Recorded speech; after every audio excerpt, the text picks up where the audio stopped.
Oi pessoal, tudo bem com vocês? Eu espero que sim. Quero compartilhar uma mensagem para quem quiser ler como base. É no livro de Romanos, o capítulo 9 e o capítulo 10, e o livro de Efésios, capítulo 2. O que eu quero expor é algo que é muito comum e sei que muitas pessoas também têm essa ideia. A de que o Criador, ele não é um Criador mau, aonde centenas de milhares de pessoas se perdem. Inclusive a expressão é essa: eu não creio num Deus que permitiria isso com as pessoas, que permitiria que tanta gente morresse assim, etc, etc.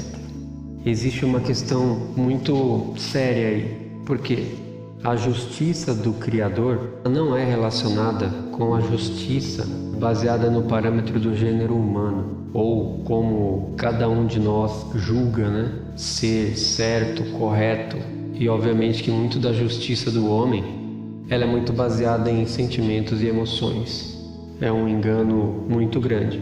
Possivelmente a gente acaba errando, Então, resumidamente, a justiça do Criador, ela não tem a ver com esse conceito e concepção humana.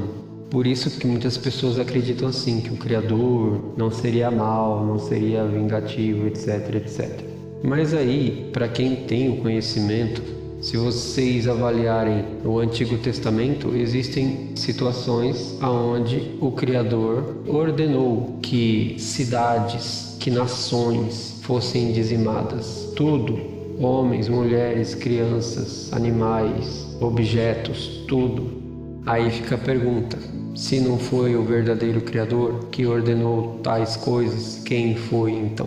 Contudo, a justiça dele é diferente da dos homens, porque a justiça dos homens tem um conceito e muitas vezes vai contra a justiça do Criador, que é outra coisa. Aí os homens acabam se embolando na sua própria justiça, no seu próprio entendimento, estão fora da direção do Criador, estão fora da verdade do Criador, fora da justiça do Criador. O Criador é o juiz, o único juiz de todas as coisas. E, inclusive, nessa questão do Antigo Testamento, onde ele ordena, em vários reis e pessoas, ele ordenou: olha, você vai naquela cidade, você mata todo mundo, conquista, enfim, ele ordenava as coisas. O Criador, ele fez, isso está escrito, inclusive nesse texto que eu sugeri, está escrito que existem vasos para honra, existem vasos para desonra, existem vasos. Quando eu falo vasos, eu estou querendo dizer pessoas. Existem pessoas para a perdição e existem pessoas que serão salvas. Então isso é fato, só que coube a ele decidir isso, não eu, nem ninguém. Inclusive isso vem de encontro a essa questão que as pessoas falam: não acredito que um Criador seria assim. Isso chega a ser delicado em que aspecto? Porque é o conceito nosso de justiça, vai muito pelo lado do sentimento e da emoção. Mas ele é que conhece o interior de cada um, ele é que conhece os pensamentos, ele é que conhece o coração, ele sabe tudo, então ele sabe como julgar. E a grande verdade é que, inclusive agora no final dos tempos, que já está bem aí próximo, muito próximo, está escrito que a situação vai ser tão cruel e complicada que vai ser algo como nunca houve em todas as eras, em todos os séculos, por todo o tempo na Terra.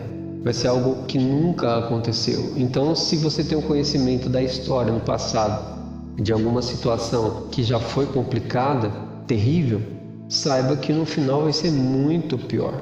E o problema é que a gente tem vivido os tempos em que é muito mais evidente aí os filhos das trevas do que filhos da luz. Está evidente aí, o mundo está abraçando o cão em tudo. Está convidando ele para entrar na casa, para entrar na vida, e está todo mundo sorrindo aí para ele. E obviamente isso caracteriza filhos das trevas. E os filhos da luz, obviamente, vão ser perseguidos, serão oprimidos e tudo, mas existe essa diferença. Na Escritura existe a associação de poucas pessoas que se salvam para muitas que se perdem. Na Escritura diz que ainda que o número de judeus seja como a areia do mar, somente o remanescente será salvo. Remanescente, a própria expressão já diz que é algo mais restrito, de uma proporção pequena. Essa é a verdade. É muito importante que cada um de vocês separe um tempo para ler o livro de Romanos, capítulo 9, capítulo 10 e Efésios, capítulo 2. Ali inclusive fala sobre os vasos da ira, filhos da ira. E a gente tem vivido esses tempos aí, bem complexos. A malignidade hoje, as coisas satânicas, vamos dizer assim, elas estão bem escancaradas mesmo. Já não está mais oculto ou disfarçada, está tudo muito descarado, está tudo muito aí.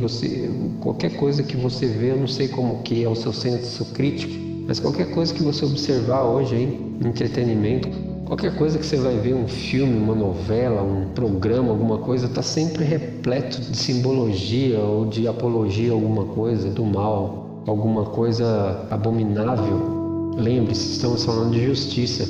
Na justiça dos homens, eles estão criando as suas leis, achando que a vida é de uma forma pré-determinada. Mas tudo isso está indo contra os princípios do Criador, porque o homem está inventando um monte de coisa que de fato não provém do Criador, distorcendo um monte de coisa, colocando leis totalmente equivocadas, leis que no final vai levar a maioria das pessoas para uma prisão espiritual e física até. Essa mensagem que eu compartilho é sobre essa questão da justiça do Criador. Seria muito bom se cada um fizesse uma reflexão e procurasse refletir sobre qual que é a justiça do Criador e não a justiça que nós muitas vezes achamos que seja o correto e o certo, porque o nosso coração ele é enganoso. Aliás, eu pergunto para você, e hoje aconteceu isso comigo algumas vezes, agora e com você? Será que você, no momento de querer exercer uma justiça para alguém, onde você tentou ajudar a pessoa, depois você percebeu que você não fez algo que deveria ter feito, que se arrependeu, ou que se decepcionou, ou que se deu mal com aquilo que você fez? Pois é, algo que tanto você estava achando ali justo, correto e certo, no final das contas foi motivo de decepção, de frustração, muitas vezes de prejuízos, de problemas. Tá aí, eu acredito que muita gente já teve algo nesse sentido, ou que foi traído, ou que foi decepcionado e tal. É óbvio que esse tipo de coisa a gente não deve guardar com mágoa e nem rancor, mas o fato em si, acredito que já deve ter acontecido com muitos de vocês. Então, gente, basicamente, a justiça do Criador, ela é outra. Inclusive, ele se fez justiça aqui para que alguns pudessem ser salvos. Reflita sobre essas coisas, é muito importante. Essa é a sugestão, porque eu creio que o Criador tem algo muito mais excelente para mostrar para cada um. O Criador que todos aprenderam a chamar de Deus, o título Deus, mas o seu nome é Yahweh. A raiz do nome do Criador é Yahweh. Está no som dos animais, está na boca de um bebê quando chora, está aí em elementos da natureza, para quem quiser ouvir. Yahweh. Obviamente que a justiça dele que se fez carne é o Filho, que carrega o próprio nome do Pai, que todos aprenderam a chamar pelo grego Jesus, mas ele, sendo hebreu, tem um nome que é a mesma raiz, Yahweh, só que como tem o termo de salvação, é Yahushua. Esse é o nome do Messias, esse é o nome. Se alguém desejar refletir sobre isso, considere importante, uma vez que a salvação da alma está no nome e não em nomes. Que a justiça do Criador possa iluminar a cada um de nós. Até breve.